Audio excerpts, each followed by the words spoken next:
শুক্রবার সন্ত্রাসের গুলিতে গুরুতর আহত হয়েছেন ইনকিলাব মঞ্চের মুখপাত্র ও ঢাকা ৭ আসনের সম্ভাব্য স্বতন্ত্র প্রার্থী শরীফ ওসমান বিন হাদি। সংকটাপন্ন অবস্থায় বর্তমানে এভারকেয়ার হাসপাতালে চিকিৎসাধীন আছেন তিনি।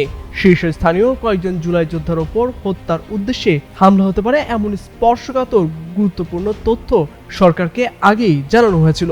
সেপ্টেম্বরে যুক্তরাজ্য প্রবাসী এক আইনজীবীর সূত্রে প্রাপ্ত এই সংক্রান্ত তথ্য যথাসময়ে সরকারের গোয়েন্দা সংস্থা সহ উচ্চ পর্যায়ের কাছেও পৌঁছে দেওয়া হয়।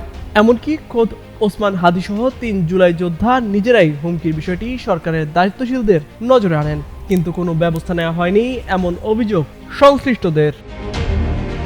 সূত্র জানায়, হত্যার হুমকির বিষয়টি নিয়ে ওই আইনজীবী সরকারের সংশ্লিষ্টদের কাছে তার কাছে আসা বিশ্বাসযোগ্য তথ্যপত্র তুলে ধরেন। এ সময় তিনি তথ্য প্রাপ্তির সুনির্দিষ্ট সূত্রেরও উল্লেখ করেন। বিষয়টি ব্যাখ্যা করে তিনি বলেন, পেশাগত কাজে বিশ্বের কয়েকটি দেশের গুরুত্বপূর্ণ সিকিউরিটি এজেন্সির সঙ্গে যুক্ত থাকায় তার হাতে স্পর্শকাতর এসব তথ্য এসেছে। দ্রুত সময়ের মধ্যে এ বিষয়ে প্রয়োজনীয় ব্যবস্থা নেওয়া না হলে বিপদ আসন্ন বলে সতর্ক করেন তিনি।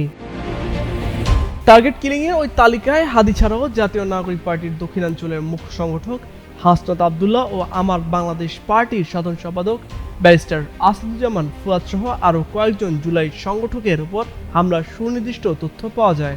এ প্রসঙ্গে জানতে চাইলে ব্যারিস্টার ফুয়াদ শুক্রবার যুগান্তরকে বলেন, অত্যন্ত নির্ভরযোগ্য সূত্রে এমন হামলার তথ্য পেয়ে সরকারকে জানানো হয়েছিল, কিন্তু কোনো পদক্ষেপ নেওয়া হয়নি। এছাড়া এসব ক্ষেত্রে ব্যক্তিগতভাবে নিরাপত্তা বাড়িয়েও তেমন কোনো ফল আসে না, কারণ বিদ্যমান বাস্তবতায় পুলিশি নিরাপত্তা নিয়ে তৃণমূল পর্যায়ে রাজনীতি করাও সম্ভব নয়।